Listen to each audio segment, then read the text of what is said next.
ങ്ങളെ ഈ അടുത്തുള്ള കാര്യങ്ങൾ നിങ്ങൾ ചിന്തിച്ചു നോക്ക്. 9ാം ക്ലാസ്സിൽ പഠിക്കുന്ന ഒരു പെൺകുട്ടി 9ാം ക്ലാസ്സിൽ പഠിക്കുന്ന ഒരു പെൺകുട്ടി ബാത്റൂമിനകത്ത് രാവിലെ സ്കൂളിൽ പോകുന്നതിന് മുമ്പ് ബാത്റൂമിനകത്ത് കയറിയിട്ട് വാതിൽ തുറക്കണില്ല. കുറേ സമയമായി വാതിൽ തുറക്കണില്ല. ഉമ്മ സംശയം തോന്നിയിട്ട് ചെന്ന് നോക്കുമ്പോൾ പടച്ചവനെ സെൽഫി എടുക്കുക. ബാത്റൂമിനകത്ത് നിന്നിട്ട് നല്ല ശബ്ദം കേൾക്കുന്നു. വാതിൽ ഉമ്മ ചവിട്ടി തുറന്നു.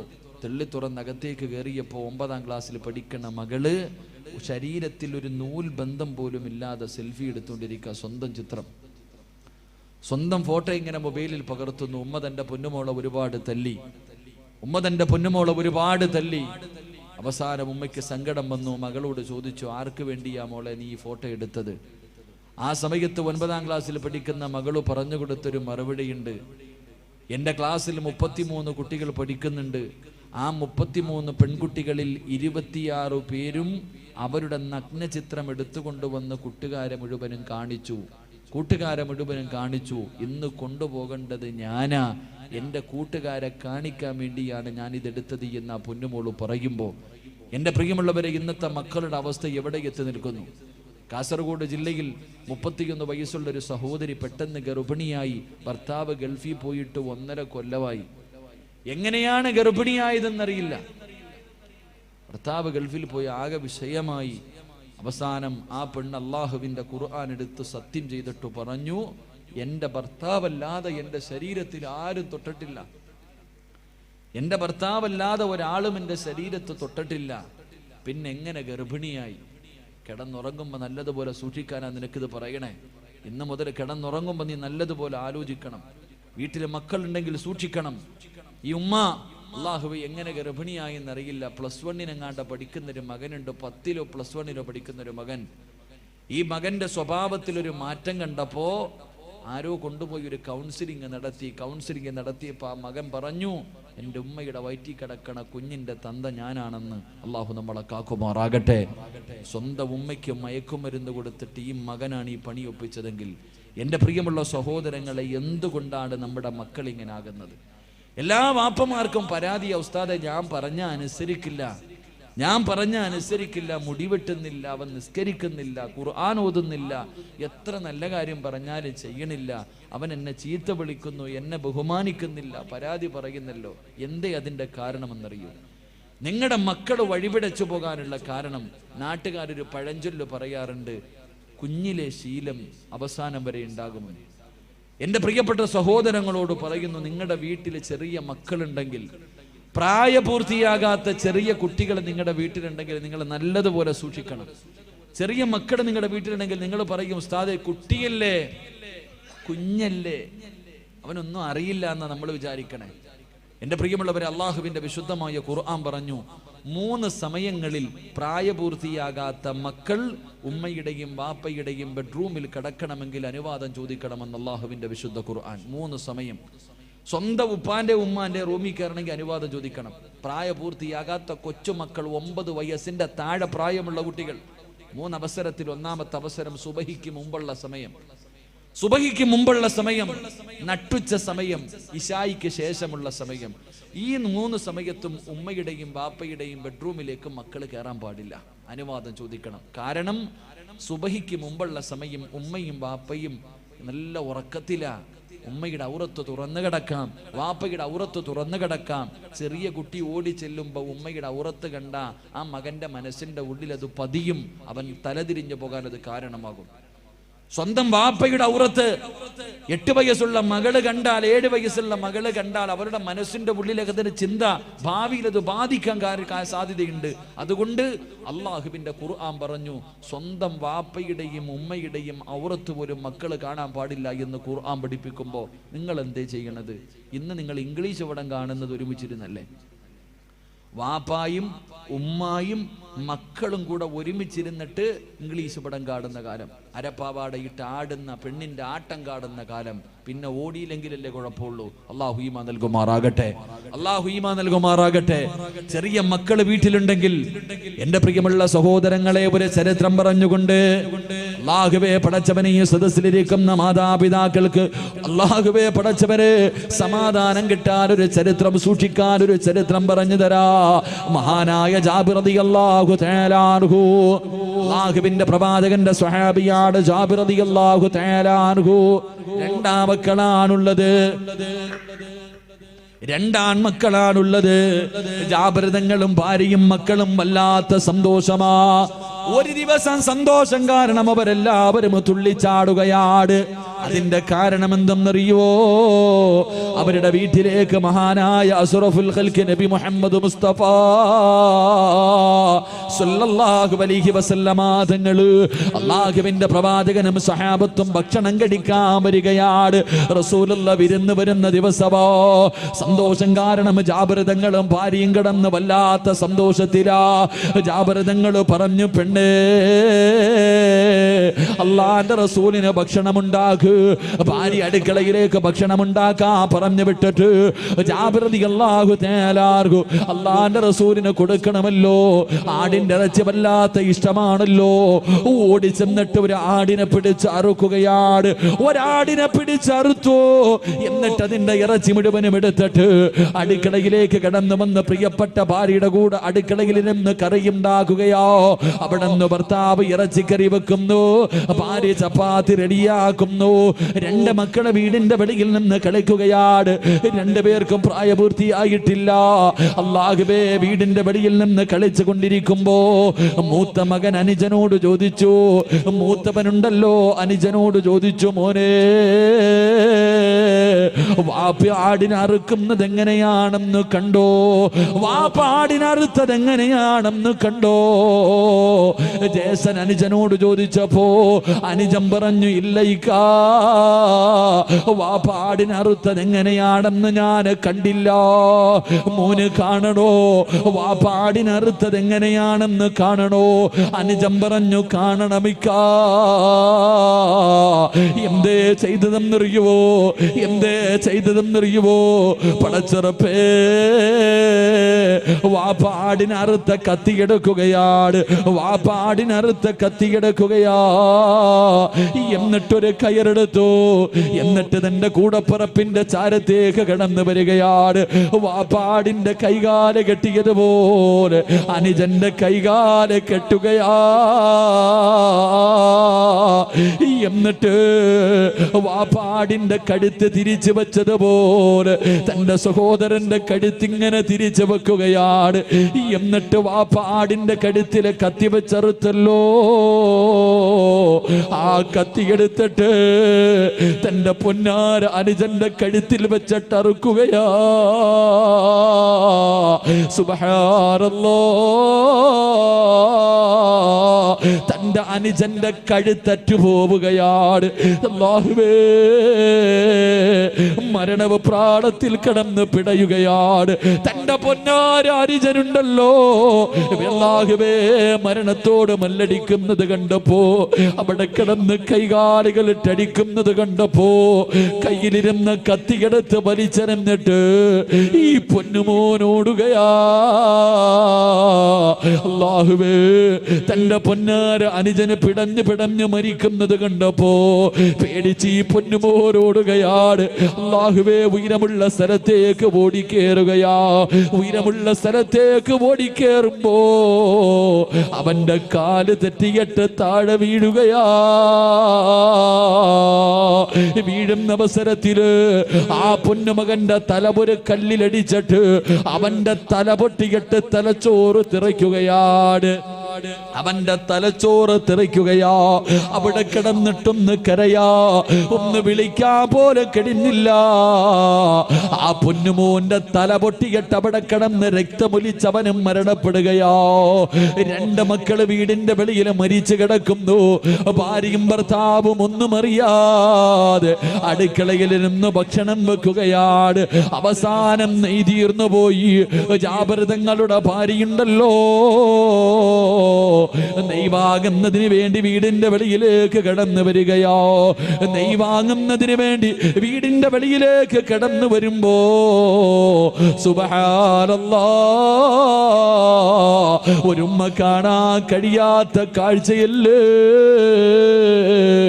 രണ്ടാമത്തെ പൊന്നുപോര് തലവേറെ ഉടല് വേറ് പടച്ചവരെ മരിച്ചു കിടക്കുന്ന ഒരു രംഗമോ ആർക്കാ താകാൻ കഴിയോ? ഏതുമ്മയ്ക്കാ താകാൻ കഴിയോ? എന്തേ സംഭവിച്ചതെന്നറിയില്ലോ. തന്റെ പൊന്നാര മകന്റെ മയ്യത്തിന്റെ മുന്നിലിരുന്നിട്ട് പ്രിയപ്പെട്ട ഭാര്യ കരയുകയാ. അവൾ ഈമാനുള്ളവളാ. അല്ലാഹുവേ, അവിടെ ഇരുന്ന് ചിന്തിച്ചുറപ്പേ, എന്റെ ഭർത്താവിനോട് പറയാ പാടില്ലല്ലോ, എന്റെ ഭർത്താവ് ഇതറിയാ പാടില്ലോ, എന്റെ മകൻ മരിച്ചത് ഭർത്താവ് അറിയാ പാടില്ല. കാരണം അല്ലാഹുവിന്റെ റസൂൽ ഇന്ന് ഭക്ഷണം കഴിക്കാ വരുന്ന ദിവസമോ ഇത് മരണവീടാകാ പാടില്ല. റസൂലുള്ള പോയതിന് ശേഷമേ എന്റെ ഭർത്താവ് ഇതറിയാ പാടുള്ളൂ. പടച്ചറപ്പേ, തന്റെ പൊന്നുമോന്റെ മയ്യത്തെടുത്തിട്ട് മാറ്റിക്കിടത്തുകയാണ്. ഒരു തുണിയെടുത്ത് പുതച്ചു തന്റെ പൊന്നാര മകന്റെ മയ്യത്തിങ്ങനെ മറച്ചു വെച്ചിട്ട് അവിടെ നിന്ന് മുന്നോട്ട് നടക്കുമ്പോ അതാ കിടക്കുന്നു തന്റെ മൂത്തമോര്. തലച്ചോറ് പൊട്ടിച്ചിതറി കിടക്കുകയാണ്. അവനും മരിച്ചു കിടക്കുകയാ. തന്റെ പൊന്നാര അനുജന്റെ കൂടെ ആ പൊന്നുമോന്റെ മയ്യത്തും കൊണ്ടുവന്ന് കിടത്തുകയാണ്. രണ്ടുപേരെയും ഒരുമിച്ച് കിടത്തിയിട്ട് തുണിയെടുത്ത് മറച്ചിട്ട് അല്ലാഹുവേ വീടിനകത്തേക്ക് കടന്നു ചെല്ലുകയാ. തന്റെ പ്രിയപ്പെട്ട ഭാര്യയുടെ കണ്ണ് നിറഞ്ഞിരിക്കുന്നത് കണ്ടപ്പോ ജാബിർ തങ്ങൾ ചോദിച്ചു, പെണ്ണേ എന്തേ പറ്റിയത്? അവിടെന്ന് പറഞ്ഞൊന്നുമില്ല, തീയുടെ ചുവട്ടിലിരിക്കുകയാണല്ലോ, ഭർത്താവിനോട് പോലും പറഞ്ഞില്ല. അവസാനം എന്റെ പ്രിയമുള്ളവര് അതാ വരുന്നു അസ്റഫുൽ ഖൽഖ് നബി മുഹമ്മദ് മുസ്തഫ സല്ലല്ലാഹു അലൈഹി വസല്ലമ തങ്ങള് അല്ലാഹുവിന്റെ റസൂൽ കടന്നു വരികയാണ്. പ്രവാചകൻ ഇങ്ങനെ കടന്നു വരുമ്പോ റൂഹുൽ അമീൻ മലക്ക് ജിബ്രീൽ അലൈഹിസ്സലാം ഇറങ്ങി വരികയാണ്. അവിടെ വന്നിട്ട് പറയുന്നു, നബിയേ, പോകുന്ന വീട്ടില് 2 കുട്ടികളുണ്ട് നബിയേ. ഭക്ഷണം കഴിക്കുന്ന സമയത്ത് ഭക്ഷണം കഴിക്കാനിരിക്കുമ്പോ ആ മക്കളെ കൂടെ വിളിച്ചിരുത്തിയട്ടെ ഭക്ഷണം കഴിക്കാ പാടുള്ളൂ. ജിബ്രീൽ വന്ന് പറഞ്ഞിട്ട് പോവുകയാണ്. അല്ലാഹുവിന്റെ റസൂല് വീടിന്റെ മുന്നിൽ വന്നു. അവിടെ നിന്ന് സലാം പറഞ്ഞു. വീടിനകത്ത് കയറി ജാബിർ റളിയല്ലാഹു തആല കഴിക്കുന്നതിന് വേണ്ടി ഭക്ഷണം എടുത്തു വെച്ചു. കഴിക്കാ സമയമായപ്പോ അല്ലാഹുവിന്റെ റസൂല് ചോദിച്ചു, ജാബിറേ, മക്കളെവിടെ ജാബിർ? അവരെ കൂടെ വിളിക്ക ജാബിർ, ഒരുമിച്ചിരുന്ന് ഭക്ഷണം കഴിക്കാ ജാബിർ. ജാബിർ തങ്ങൾക്ക് വല്ലാത്ത സന്തോഷമായി. എന്റെ മക്കൾ എത്ര വലിയ ഭാഗ്യവാന്മാരാ, അല്ലാഹുവിന്റെ റസൂലിന്റെ കൂടെ ഇരുന്ന് ഭക്ഷണം കഴിക്കാ ഭാഗ്യമുണ്ടല്ലോ. അവിടെ നിന്ന് വിളിച്ചു, പെണ്ണ്, മക്കളെ റസൂലുള്ള വിളിക്കുന്ന വിളിച്ചു കൊണ്ടുവാ. ജാബിർ തങ്ങളുടെ ഭാര്യയുടെ ഹൃദയത്തിനകത്ത് ഹൃദയം പൊട്ടുന്നത് പോലെയാണ് വാർത്ത കേട്ടത്. അവിടെ നിന്ന് പറഞ്ഞില്ല, അല്ലാഹുവിന്റെ റസൂലിനോട് ഭക്ഷണം കഴിക്കാൻ പറ. ജാബിർ തങ്ങൾ പറഞ്ഞില്ല, പെണ്ണേ, മക്കളെ വിളിക്ക്. രണ്ടാമതും പറഞ്ഞു, റസൂലുള്ളയോട് ഭക്ഷണം കഴിക്കാൻ പറ. മൂന്നാമതും ജാബിർ തങ്ങളെ വിളിക്കാൻ പറഞ്ഞു. എന്നിട്ടും വിളിക്കാതെ വന്നപ്പോ വല്ലാത്ത ദേഷ്യം വന്നു. തന്റെ പ്രിയപ്പെട്ട ഭാര്യയോട് ദേഷ്യപ്പെടുകയാ. റസൂലുള്ളാഹിന്റെ കൂടെ ഇരുന്ന് എന്റെ മക്കൾക്ക് ഭക്ഷണം കഴിക്കാൻ അവസരം കിട്ടുമ്പോ നീ എന്തിനാണ് തടസ്സം നിൽക്കുന്നത്? അവിടെ നിന്ന് വഴക്ക് പറഞ്ഞപ്പോ സഹികെട്ടിട്ട് തന്റെ പ്രിയപ്പെട്ട ഭർത്താവിന്റെ കയ്യിൽ പിടിച്ച് വീടിന്റെ വെളിയിലേക്ക് കൊണ്ടുപോയി മറച്ചിട്ടിരിക്കുന്ന മറയങ്ങു മാറ്റുമ്പോ സുബ്ഹാനല്ലാഹ്, ജാബിർ തങ്ങളും മക്കളുടെ മയ്യത്തിന്റെ മുന്നിൽ തളർന്നു വീഴുകയാ. തന്റെ പൊന്നാര മക്കള് രണ്ടുപേരും മരിച്ചു കിടക്കുന്ന രംഗം കാണുമ്പോ ജാബിർ റളിയല്ലാഹു തആല മയ്യത്തിന്റെ മുന്നിലിരുന്നിട്ട് പൊട്ടിക്കരയുകയാണ്. ആ സമയമുണ്ടല്ലോ ജാബിർ തങ്ങളുടെ പ്രിയപ്പെട്ട ഭാര്യ, അല്ലാഹുവിനെ പേടിയുള്ള പെണ്ണ്, ഈമാനുള്ള പെണ്ണ്, ദീനിനെ കുറിച്ച് അറിവുള്ള പെണ്ണ്, തന്റെ പ്രിയപ്പെട്ട ഭർത്താവ് തന്റെ മക്കളുടെ മയ്യത്തിന്റെ മുന്നിലിരുന്ന് കരയുമ്പോ തലയിൽ കൈവച്ചിട്ട് അവിടെന്ന് ചോദിച്ചു, ജാബിറേ കരയുകയാണോ ജാബിറ്, കരയുകയാണോ ജാബിറ്? ഇത് അല്ലാഹുവിന്റെ പരീക്ഷണമാ, തോറ്റുകൊടുക്കല്ലേ, തോറ്റുകൊടുക്കല്ലേ. ഇത് പടച്ച റബ്ബിന്റെ പരീക്ഷണമാ ജാബിറ്. നമ്മുടെ വീടിനകത്തിരിക്കുന്നതാരെന്നറിയുവോ? ഈ ലോകം മുഴുവനും പടക്കാൻ കാരണക്കാരനായ അല്ലാഹുവേ, ഉമ്മയെക്കാല് വാപ്പയെക്കാല് മക്കളെക്കാല് സ്വന്തം ജീവനക്കാര് സ്നേഹിക്കേണ്ട പ്രവാചകന് ഭക്ഷണം കഴിക്കാൻ വീടിനകത്തിരിക്കുമ്പോ സ്വന്തം മക്കളുടെ മയ്യത്തിന്റെ മുന്നിലിരുന്ന് കരയുകയാണോ ജാബിറേ? എഴുന്നേക്ക് ജാബിറ്, എഴുന്നേക്ക് ജാബിറ്. റസൂലുള്ളാഹി ഒന്നും അറിയാ പാടില്ല, പ്രവാചകനൊന്നും അറിയാ പാടില്ല. ഭക്ഷണം കഴിച്ചു പോകുമ്പോഴേ പറയാ പാടുള്ളൂ. അതുകൊണ്ട് കണ്ണുനീര് തുടച്ചു കൊടുക്കുകയാണ്. തന്റെ പ്രിയപ്പെട്ട ഭർത്താവിന്റെ കണ്ണുനീര് തുടപ്പിച്ചിട്ട് ജാബിർ റളിയല്ലാഹു തആല പ്രവാചകന്റെ മുന്നിലേക്ക് പറഞ്ഞു വിടുമ്പോ ഈ ചരിത്രം എന്തിനാണ് പറഞ്ഞതെന്നറിയുമോ? അല്ലാഹുവേ, പ്രായപൂർത്തിയാകാത്ത മക്കള് നമ്മുടെ വീട്ടിലുണ്ടെങ്കിൽ നല്ലതുപോലെ ശ്രദ്ധിക്കണേ വാപ്പാ. അല്ലാഹുവേ, നല്ല കാര്യങ്ങൾ മാത്രമേ ചെയ്യാവൂ. വാപ്പ നിസ്കരിക്കുന്നത് കണ്ടു വളർന്ന മക്കൾ ഒരിക്കലും അല്ലാഹുവേ അഹങ്കാരിയാവൂല, ധിക്കാരിയാവൂല. പടച്ചവരെ, വാപ്പ ഒരു ദിവസം പള്ളിയിലേക്ക് പോകുമ്പോ അവന് കയ്യിൽ പിടിച്ചിട്ട് ചോദിക്കും, വാപ്പാ എന്നെ കൂടെയൊന്ന് കൊണ്ടുപോകുമോ? എനിക്കും പള്ളിയിൽ വന്ന് നിസ്കരിക്കണമുപ്പാ, എന്നെ കൂടെയൊന്ന് കൊണ്ടുപോകുമോ? വാപ്പയുടെ കയ്യിൽ പിടിച്ച് പറയുന്ന മക്കളുണ്ടാകുമുപ്പാ. എന്റെ പ്രിയപ്പെട്ട പെങ്ങളെ, എന്റെ പ്രിയപ്പെട്ട പെങ്ങളെ, നീ നിസ്കരിച്ച് ഖുർആൻ ഓതുന്നത് കണ്ടു വളർന്ന മക്കള്, അവള് നിന്റെ കൂടെ ഇരിക്കുമ്പോള് അവളും ഖുർആൻ ഓതും, അവളും നിസ്കരിക്കും, അവളും നല്ല കാര്യം ചെയ്യും. പടച്ചവര്, ഏതെങ്കിലും ഒരു ചെറുപ്പക്കാരൻ വന്ന് വിളിക്കുമ്പോ അവള് പറയുമടാ ചെറുപ്പക്കാരാ, എന്റെ ദീനന് എനിക്ക് വേണമടാ, എന്റെ ദീനാണ് എനിക്ക് വേണ്ടത്, എനിക്ക് എന്റെ റബ്ബിനെ വേണം, എന്റെ സമുദായത്തെ നാണം കെടുത്താൻ എന്നെ കിട്ടില്ലടാ. എത്ര കൊല്ലം നീ എന്റെ പുറകെ നടന്നാൽ എന്നെ വഴിപിടപ്പിക്കാൻ കഴിയില്ലടോ. ഇന്നീ അഖാഫുല്ലാ, എനിക്ക് പടച്ച റബ്ബിനെ പേടിയാടാ. അങ്ങനെ പറയുന്നവര് മക്കള് നമുക്ക് വേണ്ടി. അതുകൊണ്ട് എന്റെ പ്രിയമുള്ളവരോട് പറയുകയാ, ആദ്യം നന്നാകേണ്ടത് വാപ്പയും ഉമ്മയുമാ, ആദ്യം നന്നാകേണ്ടത് വാപ്പയും ഉമ്മയുമാ.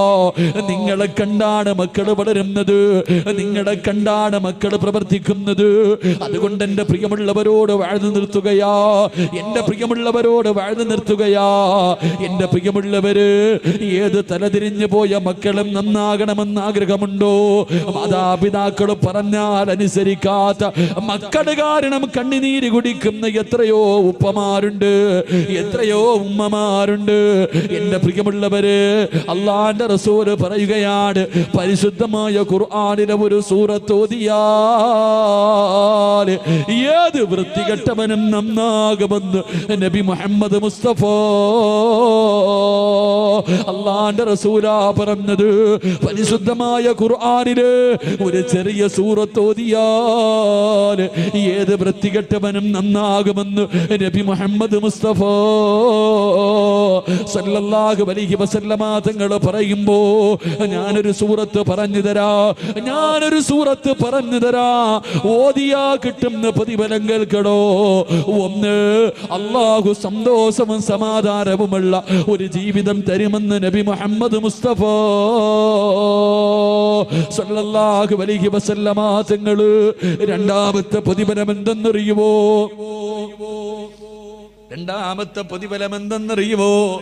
നിന്റെ അവസാനം അല്ലാഹു നന്നാക്കി തരുമെന്ന് നബി മുഹമ്മദ് മുസ്തഫ. അവസാനം നന്നാവുകയാ, നിന്റെ അവസാന യാത്ര നന്നാവുകയാ. 3, സ്വർഗമാണ് പ്രതിഫലമെന്ന് നബി മുഹമ്മദ് മുസ്തഫ. 3 പ്രതിഫലം അള്ളാന്റെ ഖുർആനിലെ ഒരു ചെറിയ സൂറത്തോദിയാ കിട്ടുന്ന 3 പ്രതിഫലമാണ്. അള്ളാഹു ഓതാനുള്ള ഭാഗ്യം നൽകുമാറാകട്ടെ. ഇൻഷാ അല്ലാഹ് ഞാനൊരു ചെറിയ സൂറത്ത് പറഞ്ഞു തരാം. അത് ഓതിയിട്ട് നമുക്ക് ദുആ ചെയ്തു പിരിയാം. അള്ളാഹു ഭാഗ്യം നൽകുമാറാകട്ടെ. ഓതിയാ കിട്ടുന്ന പ്രതിഫലം എത്ര വൃത്തികെട്ടവനും നന്നാവും. ഒളിച്ചോടിയിട്ട് വിളിച്ചുകൊണ്ട് വീട്ടിനകത്ത് ഇരുത്തിയിരിക്ക, എനിക്ക് അവനെ തന്നെ മതിയെന്ന് വാശി പിടിക്കണം. മോളുടെ തലയിൽ ഓദിക്കോ, ഏത് തലതിരിഞ്ഞതും നന്നാകും. അള്ളാഹുവിന്റെ ഖുർആനിലെ ഈ സൂറത്ത് ഓതിയ അള്ളാഹു ഈമാൻ നൽകുമാറാകട്ടെ. സന്തോഷവും സമാധാനവുമുള്ള ഒരു ജീവിതം. 2, രണ്ടാമത്തെ പ്രതിഫലം നിന്റെ അവസാന യാത്ര നന്നാകും. ഈ ലോകത്ത് നിന്ന് പോകുമ്പോ വെള്ളിയാഴ്ച രാവിലെ ഷഹീദിനെ പോലെ പോകാൻ പറ്റും. അള്ളാഹു ഭാഗ്യം തരുമാറാകട്ടെ. 3ാമത്തെ പ്രതിഫലം നിനക്ക് സ്വർഗമാണ് പ്രതിഫലമെന്ന് നബി മുഹമ്മദ് മുസ്തഫ.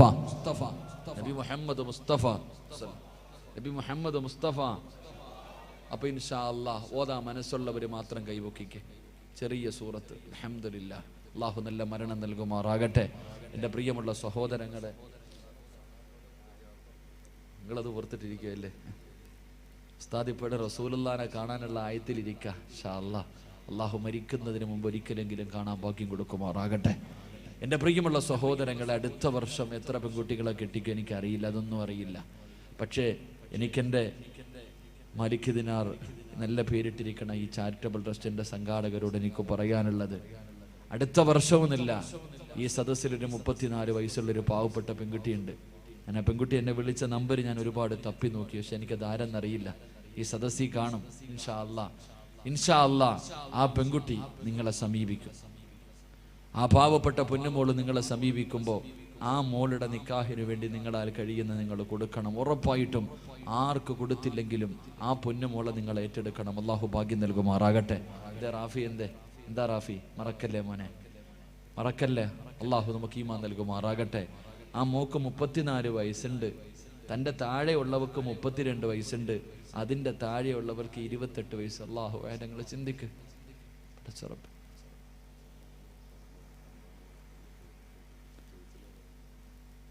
32, 28 3 ഇരിക്ക. അള്ളാഹു അള്ളാഹു ആ 3 പെമ്മക്കൊക്കെ റബ്ബേ കരുണക്കടലായ അള്ളാഹ് നീ നല്ലൊരു ജീവിതം കൊടുക്കണേ പടച്ചവനെ. അള്ളാഹു നീ ഒരു നല്ല ജീവിതം കൊടുക്കണേ പടച്ചവനെ. എൻ്റെ പ്രിയപ്പെട്ട സഹോദരങ്ങളെ, പാവപ്പെട്ട പെൺകുട്ടികളുടെ വിവാഹങ്ങൾക്ക് വേണ്ടിയാ. ഇതുപോലെയുള്ള ഒരു ഗതിയും പരഗതിയും ഇല്ലാത്ത ഒരുപാട് പാവങ്ങളുണ്ട്. ആ പാവപ്പെട്ട മക്കളുടെ കല്യാണത്തിന് വേണ്ടിയാ. എനിക്ക് പിരിക്കാനൊന്നും അറിയില്ല, ഞാനിത് ഇഷ്ടപ്പെടുന്ന ആളുമല്ല. എങ്കിലും എൻ്റെ പ്രിയപ്പെട്ടവരെ, എനിക്ക് കൊടുക്കാൻ കഴിഞ്ഞില്ലെങ്കിലും അള്ളാഹുവേ ഇന്ന് 25 മക്കളെ നാളെ ഇവിടെ കല്യാണം കഴിക്കുമ്പോൾ അള്ളാഹു തന്ന എൻ്റെ ഈ ശബ്ദം കൊണ്ട് എന്തെങ്കിലും ഒരു പ്രയോജനമുണ്ടായല്ലോ. കഴിഞ്ഞ വർഷം വഴുതിന് വന്നപ്പോൾ ഇതുപോലെ ഞാൻ നിങ്ങളുടെ മുന്നിൽ വഴുതു പറഞ്ഞപ്പോൾ നിങ്ങളിൽ പലരും അൽഹംദുലില്ലാഹ് നിങ്ങൾ പലരും തന്നവരാ. എൻ്റെ പ്രിയപ്പെട്ട സഹോദരങ്ങളോട് ഞാൻ പ്രതിഫലം പറയാം. എനിക്ക് ലക്ഷങ്ങളൊന്നും വേണ്ട. ഈ പാവപ്പെട്ട പെൺകുട്ടികളുടെ കല്യാണത്തിന് വേണ്ടി നിങ്ങളാൽ കഴിയുന്നത് ആരെങ്കിലും നിങ്ങൾ കൊടുത്താൽ ഒരു വർഷം നിങ്ങളുടെ മുന്നിലില്ലേ അള്ളാഹു നിങ്ങൾക്ക് തരുന്ന ഒരു പ്രതിഫലം ഞാൻ പറഞ്ഞു തരാം. അള്ളാഹു നിങ്ങൾക്ക് തരുന്ന ഒരു പ്രതിഫലം, എൻ്റെ പ്രിയമുള്ളവരെ, അള്ളാഹു നിങ്ങളുടെ മക്കളെ നന്നാക്കി തരുമെന്ന് നബി മുഹമ്മദ് മുസ്തഫ. അപ്പാ നിന്റെ മക്കള് കാരണം നിനക്ക് കരയേണ്ടി വരില്ല. നിന്റെ മക്കള് കാരണം നാണം കെടേണ്ട ഒരു ഗതി നിനക്ക് വരൂല. ഇത്ര നല്ല മക്കളെന്നറിയോ? ഓരോ സദസ്സിലും എൻ്റെ വാഴ കേൾക്കുന്നവർക്കറിയാം, ഞാൻ അവസാനം നെഞ്ചുപൊട്ടിയിട്ട് കരഞ്ഞ് ദുആ ചെയ്യാറുണ്ട്. പടച്ചോനെ എൻ്റെ മോനെ നീ നന്നാക്കി തരണേ. നീ പറ പെങ്ങളെ, നിന്റെ മക്കൾ നിനക്ക് ദുആ ചെയ്യുമെന്ന് പറയാനുള്ള ചങ്കൂറ്റം നിനക്കുണ്ടോ? വാപ്പ കടലിൽ തിരമാലകളെ കീറി മുറിച്ച് നീ കടലിൽ പോയി കഷ്ടപ്പെട്ടിട്ട് ജീവിതം കയ്യിൽ പിടിച്ചിട്ട് നീ കഷ്ടപ്പെട്ടിട്ട് പോറ്റി വളർത്തുന്ന നിന്റെ മക്കള് നിനക്ക് ദുആ ചെയ്യുമെന്ന് തോന്നുന്നുണ്ടോ? വാപ്പയുടെ ഖബർ എവിടെയാണെന്ന് അറിയാത്ത മക്കളാ നിന്റെ മക്കൾ. സ്വന്തം ഉപ്പയുടെ ഖബറെവിടാ, ഉമ്മയുടെ ഖബറെവിടാന്ന് തിരിച്ചറിയാത്ത മക്കൾ അല്ലാഹു ഈമാൻ നൽകുമാറാകട്ടെ. എൻ്റെ പ്രിയപ്പെട്ട സഹോദരി, ഓരോ പ്രാവശ്യവും മനസ്സിൻ്റെ ഉള്ളിൽ ഞാനും കണ്ടൊരു മകനെ, ഓളെ നെഞ്ചത്തിൽ ഞാൻ മകനെ കണ്ടു. മക്കളെന്ന് പറഞ്ഞാൽ എങ്ങനെ ഇരിക്കണമെന്നറിയോ? ഞാൻ എൻ്റെ വാപ്പയുടെ ഖബർ സിയാറത്ത് ചെയ്യാൻ വേണ്ടി പള്ളിക്കാട്ടിലേക്ക് പോകുമ്പോൾ പള്ളിയുടെ ഗേറ്റിൻ്റെ മുന്നിൽ ഒരു 33 വയസ്സ് വരെ ഒരു ചെറുപ്പക്കാരിയായ പെണ്ണൊരു ബാഗും പിടിച്ച് നിൽക്കുന്നു. എന്നോട് പറഞ്ഞു, ഉസ്താദേ, എൻ്റെ മകൻ പള്ളിക്കാട്ടിലേക്ക് പോയിട്ട് കാണുന്നില്ല, ഒന്ന് പറഞ്ഞു വിടും ഉസ്താദ്.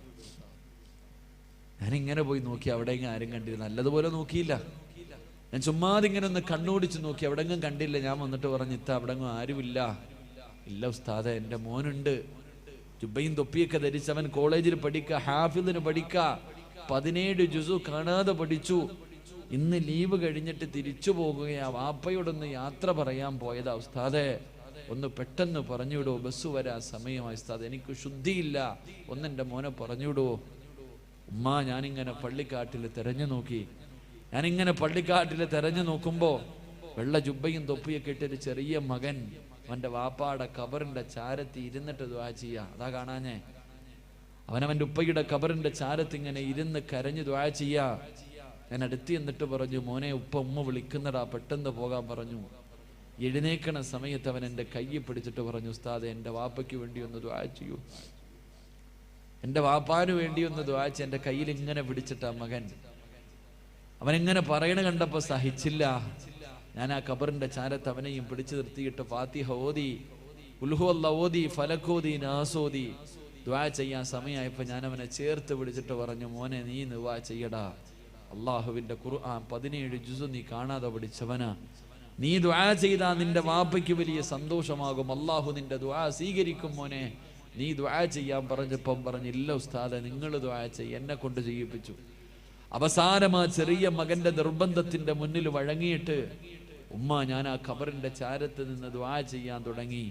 ആ 11 വയസ്സുകാരൻ കരയാനും തുടങ്ങി. അന്നാ ഞാൻ കരയണ കരച്ചിൽ കണ്ടത്. നെഞ്ചു പൊട്ടിയിട്ടൊരു കുഞ്ഞ് കരയുന്ന കരച്ചിൽ എന്നാ ഞാൻ കണ്ടത്. ആ ഖബറിന്റെ ചാരത്ത് നിന്നിട്ട് ഞാൻ കരഞ്ഞു ദുആ ചെയ്യും. ഞാനിങ്ങനെ ദുആ ചെയ്യാൻ തുടങ്ങി, അവൻ കരയാനും തുടങ്ങി. ഒരു 3-4 മിനിറ്റ് ആയപ്പോ അള്ളാഹുവിനോട് ഞാൻ പറഞ്ഞു, പടച്ചവനെ, ഈ മനുഷ്യന്റെ ഖബറിനകത്ത് നീ സ്വർഗത്തിന്റെ കവാടം തുറന്നു കൊടുക്കണേ അല്ലാ, സ്വർഗത്തിന്റെ കവാടം തുറന്നു കൊടുക്കണേ അല്ലാ. ഇത്രേ പറഞ്ഞുള്ളൂ. ആ 11 വയസ്സുകാരൻ വാപ്പാ എന്ന് വിളിച്ചിട്ട് ഖബറിന്റെ മുകളിലങ്ങ് വീണു. എഴുന്നേക്കണില്ല.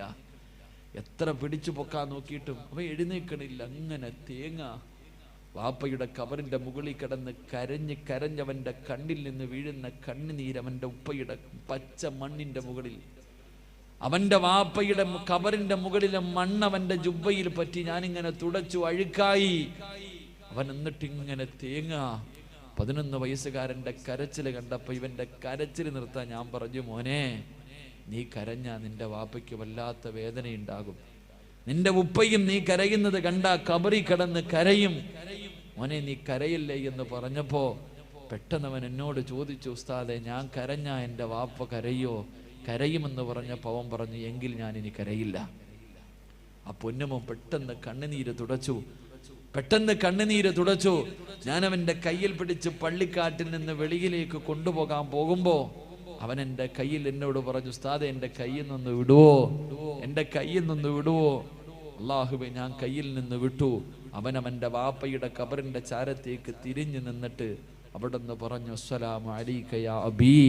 തൻ്റെ പ്രിയപ്പെട്ട വാപ്പയുടെ ഖബറിന്റെ ചാരത്തിൽ നിന്നൊരു സലാം പറഞ്ഞിട്ട് അവന്റെ ഉപ്പയോട് പറഞ്ഞു, ഉപ്പാ, ഞാൻ വീട്ടിൽ നിന്ന് പോകുകയാ, പഠിക്കാൻ പോകുകയാ. ഞാൻ ഹാഫിളാകാൻ വേണ്ടി എൻ്റെ ഉപ്പ എനിക്ക് വേണ്ടി ദുആ ചെയ്യണം. ജീവിച്ചിരിക്കുന്ന ഉപ്പയോട് പറയുന്നത് പോലെ ഖബറിനകത്ത് കിടക്കുന്ന വാപ്പയോട് ആ മകൻ പറയാ, ഞാനിന്ന് പോകുകയാ, എൻ്റെ വാപ്പ എനിക്ക് വേണ്ടി ദുആ ചെയ്യണം. എനിക്ക് എൻ്റെ ഉപ്പാനെ ഉമ്മാനെ സ്വർഗത്തിൽ കൊണ്ടുപോകണം, എനിക്ക് ഹാഫിളാകണം, ദുആ ചെയ്യണേ എന്ന് മരിച്ചുപോയ വാപ്പയുടെ ഖബറിന്റെ ചാരത്ത് നിന്ന് പറയുന്നൊരു മകനെ കണ്ടപ്പോ അള്ളാഹുവെ അതുപോലെ ഒരെണ്ണത്തെ എനിക്കും തരണേ എന്ന് ദുആ ചെയ്തു. അള്ളാഹു അങ്ങനെയുള്ള മക്കളെ നമുക്ക് നൽകി അനുഗ്രഹിക്കുമാറാകട്ടെ. എൻ്റെ പ്രിയമുള്ളവരെ, ഈ പാവപ്പെട്ട പെൺകുട്ടി ആരുമില്ല, ആ പാവങ്ങൾക്ക് ആരാരുമില്ലാത്ത ഈ പാവപ്പെട്ട പെൺകുട്ടികളുടെ വിവാഹത്തിന് വേണ്ടി നിങ്ങളാൽ കഴിയുന്നത് കൊടുത്ത നിന്റെ മക്കൾ കാരണം കണ്ണുനീര് കുടിക്കേണ്ട ഗതി അള്ളാഹു നിനക്ക് തരില്ല എന്ന് നബി മുഹമ്മദ് മുസ്തഫ സല്ലല്ലാഹു. അത് ദുനിയാവിലുമില്ല ആഖിറത്തിലുമില്ല. നിനക്ക് പ്രയോജനമുള്ള മക്കളെ അള്ളാഹു തരും. എൻ്റെ പ്രിയപ്പെട്ടവരെ, നമ്മളൊക്കെ ജീവിക്കുന്നത് മക്കൾക്ക് വേണ്ടിയാ. നമ്മുടെ മക്കൾ നമ്മുടെ മയ്യത്ത് കുളിപ്പിക്കുമോ എന്നറിയില്ല, മയ്യത്ത് നിസ്കരിക്കുമോ എന്നറിയില്ല, ഖബറിൻ്റെ ചാരത്ത് വന്ന് ദുആ ചെയ്യുമോ എന്നറിയില്ല. അതുകൊണ്ട് ഈ പള്ളിക്കാട്ടിലേക്ക് പോകുന്ന സമയം ആരുടെ മണ്ണിലേക്ക് പോകുമ്പോൾ ആരാരുമില്ലാതെ ഒറ്റയ്ക്ക് പോകണമല്ലോ. വാപ്പയും ഉമ്മയും ആരുണ്ടാകില്ലല്ലോ. എൻ്റെ പ്രിയമുള്ളവരെ, അള്ളാഹുവിൻ്റെ ഖുർആൻ പറഞ്ഞു, മരണമെത്തുന്ന സമയം, മരണം കണ്ണിൻ്റെ മുന്നിലെത്തുമ്പോൾ ഈ സദസ്സിരിക്കണ ഓരോ വാപ്പയും പറയും, ഇസ്രായേലേ എനിക്കൊരു സെക്കൻഡ് ഇതാ, എൻ്റെ കൂടെ കിടക്കുന്ന ഭാര്യയോടൊരു കാര്യം പറയാനാ, എൻ്റെ ചാരത്ത് കിടക്കുന്ന എൻ്റെ ഭാര്യയോട്, എൻ്റെ അടുത്ത റൂമിൽ കിടക്കുന്ന എൻ്റെ കൂടപ്പിറപ്പിനോട് ഒരു കാര്യം പറയാൻ ഒരു സെക്കൻഡ് ഇതാ. എന്തേ പറയാനുള്ളത്? ഇസ്രായേൽ ചോദിക്കുമ്പോൾ പറയും, ഒരുപാട് സമ്പാദിച്ചു വെച്ചിട്ടുണ്ട്, അതിലല്പമെങ്കിലും പാവങ്ങൾക്ക് കൊടുക്കണേ എന്ന് പറയാൻ ഒരവസരം തരണേ എന്ന് മരണസമയത്ത് യാചിക്കുമെന്ന് അള്ളാഹുവിൻ്റെ വിശുദ്ധ ഖുർആൻ. അള്ളാഹു നമ്മളെ കാക്കുമാറാകട്ടെ. അതുകൊണ്ട് എൻ്റെ പ്രിയപ്പെട്ട സഹോദരങ്ങളോട്, അൽഹംദുലില്ലാ, നിങ്ങളോട് ആരോടും എനിക്കറിയില്ല, ഒരു പവനോ അരപ്പവനോ ഒക്കെ ചോദിക്കുന്ന കാര്യം എനിക്കറിയില്ല. നിങ്ങൾക്കറിയാം, ഞാൻ അള്ളാഹുവിൻ്റെ ഖുർആനിനെ ഇഷ്ടപ്പെടുന്നവനാ, ഞാൻ ഖുർആനിനെ ഇഷ്ടപ്പെടുന്നവനാ. സംഘാടകർ നിങ്ങളുടെ മുന്നിലേക്ക് വരും, നിങ്ങൾക്ക് ഇഷ്ടമുള്ളവർക്ക് കൊടുക്കാം. ഞാൻ ആരെയും നിർബന്ധിക്കില്ല, ആരോടും ഞാൻ പറഞ്ഞു വെച്ചിട്ടുമില്ല. നിങ്ങളുടെ മനസ്സിൽ തോന്നൽ തരുന്നുണ്ടെങ്കിൽ കൊടുത്താൽ മതി, വേണ്ട നിർബന്ധിച്ച് വാങ്ങൂല. അള്ളാഹു നിങ്ങളുടെ മനസ്സിൻ്റെ ഉള്ളിൽ നിനക്ക് തോന്നൽ തന്നാ നീ കൊടുക്ക. അള്ളാഹു സ്വീകരിക്കുമാറാകട്ടെ.